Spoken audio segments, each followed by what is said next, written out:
ओम साईं राम। आज का साईं वचन बाबा कह रहे हैं, मेरे बच्चे,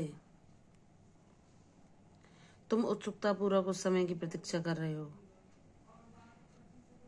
जब तुम्हें वह मार्ग मिल जाए जो तुम्हें तुम्हारी समस्याओं से मुक्ति दिला सके, तुम्हारे जीवन की उस अनबूझी पहेली को सुलझा सके जिसके कारण तुम हमेशा दुविधा में पड़े रहते हो। तुम मेरे दिखाए मार्ग पर चलते हो, वही करते हो जो मैं कहता हूँ, लेकिन तुम्हारे आसपास ऐसे नकारात्मक लोग हैं कि ना चाहते हुए भी तुम उस नकारात्मक ऊर्जा तुम्हें घेर लेती है। लेकिन अगर तुम उन सबको अनदेखा करके मेरे नाम का निरंतर जाप करोगे तो जैसे कीचड़ के भीतर कमल रहता है, वैसे ही तुम उन सब बातों से अछूते रहोगे। बस तुम अपने प्राणों में, अपने सांसों में, अपनी धड़कन में मेरे नाम की माला को जप लो, ताकि कोई भी नकारात्मकता, कोई भी ऐसी व्यर्थ की चर्चाएं तुम्हें छू न सकें, तुम्हारे मन को अशांत न कर सकें, जो कि तुम्हें मुझसे दूर ले जाती हैं। मेरे बच्चे, मैं जानता हूं तुम वैसा ही अनुभव करते हो जैसे कोई ऐसा निर्बोध बालक जिसे यह भान नहीं कि वह कैसे इस कीचड़ में आके फंसा, वैसे ही तुम इन लोगों के बीच में स्वयं को असहाय महसूस करते हो और सोचते हो कि यहाँ तो मेरे जैसा कोई नहीं। मेरे बाबा, मेरी रक्षा कीजिए। जैसी दुनिया मेरी बचपन में थी वैसी फिर से बना दीजिए। ना कोई चिंता, ना कोई भय, ना कोई कलेश, ना कोई तनाव, ना कोई कलह। ईश्वर का एहसास हर पल मेरे साथ रहा।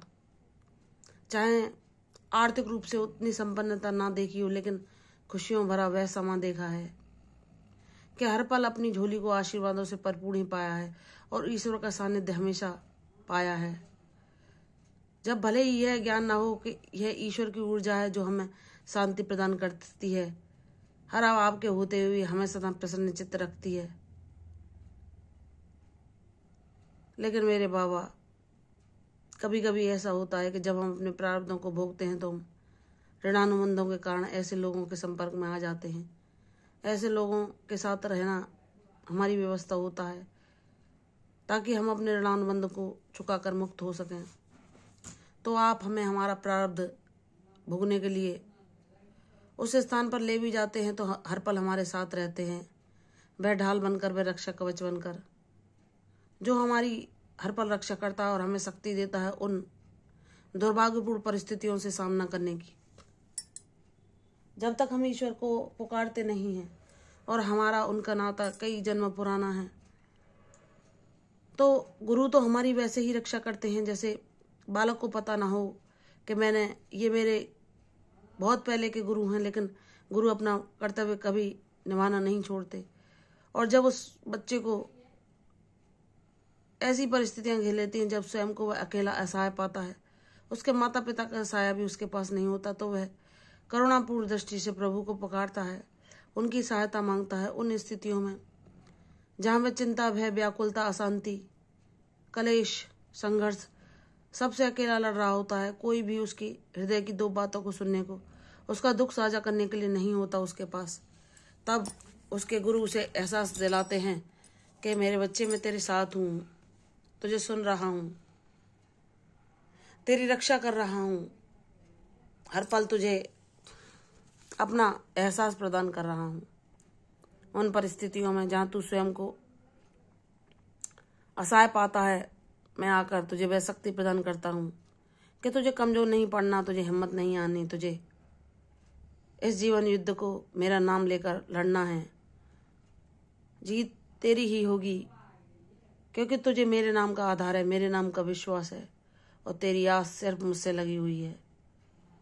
तू किसी को यह साबित नहीं करना चाहता कि तेरी कोई गलती नहीं है। बिना तेरे अपराध किए हुए जो लोग तुझे अपराध बोध का अनुभव कराते हैं, तुझे मूर्ख समझते हैं, तुझे तेरे भोलेपन को तेरी कमजोरी समझते हैं।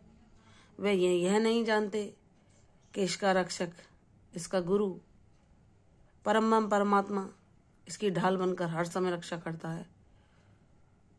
कोई भी बुरी शक्ति, कोई भी नकारात्मक ऊर्जा, किसी का भी बुरी दृष्टि इसका कुछ बिगाड़ नहीं सकती, क्योंकि बाबा की भक्ति हर पल इसके साथ रहती है। मेरे बच्चे, मैं तुमसे यही कहना चाहता हूँ कि तुम भले ही अपने आप को ऐसे लोगों से घिरा पाते हो, लेकिन तुम मेरे बच्चे हो। तुमने अपने प्रारब्ध भोग लिए हैं। तुम अपने सारे भोगों को काट कर आज़ाद हो चुके हो। मैंने तुम्हारे भोगों को भोगने में तुम्हारी सदैव सहायता की, तुम्हें शक्ति दी, तुम्हें भरोसा दिया, तुम्हें आस दिलाई, तुम्हें हिम्मत दी कि मेरे बच्चे, मैं हूँ तेरे साथ, तू कदम आगे बढ़ाता चल, तू हर विपत्ति से मुकाबला करके विजय को पा ही लेगा। और अब वह समय आ गया है मेरे बच्चे। लेकिन इस समय में भी मैं यही कहना चाहता हूँ कि तुम जब इन नकारात्मक लोगों के बीच घिरे हुए इनकी उन्हीं चर्चाओं में कभी अपने को आकर्षित पाओ या अपने मन को उनकी ओर जाते हुए देखो, उनकी व्यर्थ की बातों में अपने को उलझाओ, तो वहीं अपने हृदय को, अपने चित्त को यह आदेश देना कि नहीं, तुम्हें इनकी बातों को सुनना ही नहीं है। कौन तुम्हारे विषय में क्या कह रहा है, कौन तुम्हारे खिलाफ षड्यंत्र रचा है, कौन तुम्हारे लिए क्या योजना बना रहा है, कौन तुमसे ईर्ष्या रख रहा है, सब भाव भावों को सौंप कर सिर्फ उनका नाम स्मरण करना है। उन लोगों की न आज की न पिछली कभी जो उन्होंने तुम्हारे साथ किया, वह कभी बातें दोहरानी नहीं है। और बाबा से क्षमा मांगनी है कि हे मेरे बाबा, ये मेरा चंचल मन अगर इन लोगों की बातों में फंसे तो मुझे बचाना, मुझे अपने हाथ का सहारा देना, मुझ पर अपनी कृपा दृष्टि रखना और सदैव मेरे साथ रहकर मुझे यह ज्ञान कराते रहना कि मेरी मंजिल, मेरे लक्ष्य की ओर बढ़ना है। मेरा जीवन उद्देश्यपूर्ण है, मुझे इन व्यर्थ की बातों में नहीं फंसना। ये लोग तो अपना कर्म करके मेरे जीवन से विरक्त हो जाएंगे, लेकिन मुझे अपने भक्ति मार्ग पर सदैव अपने बाबा के साथ उसी शांति को पाना है जो मेरे लिए सर्वोत्तम है। तो मेरे बच्चे, मैंने तेरे लिए जिस उपहार की व्यवस्था की है वह तेरी कल्पना से परे है। बस उसे पाने के लिए अपने मार्ग से न भटकना, निश्चित होकर अपने लक्ष्य की ओर अपना ध्यान केंद्रित करो। नाम सुमिरन में और ध्यान करने में अपने समय को बिताओ। जो भी समय खाली बचे उसमें ईश्वर की लीलाओं का गुणगान और श्रवण करो, ताकि तुम अपने लक्ष्य से क्षण मात्र के लिए भी अलग ना हो पाओ और कोई भी दुख, कष्ट, अशांति तुम्हें ना छू पाए। प्रसन्न रहो, मैं सदैव तुम्हारे साथ हूँ, तुम्हारी विजय निश्चित है। दीर्घायु भव, यशस्वी भव। कल फिर आऊंगी साईं वचन के साथ, तब तक के लिए ओम साईं राम।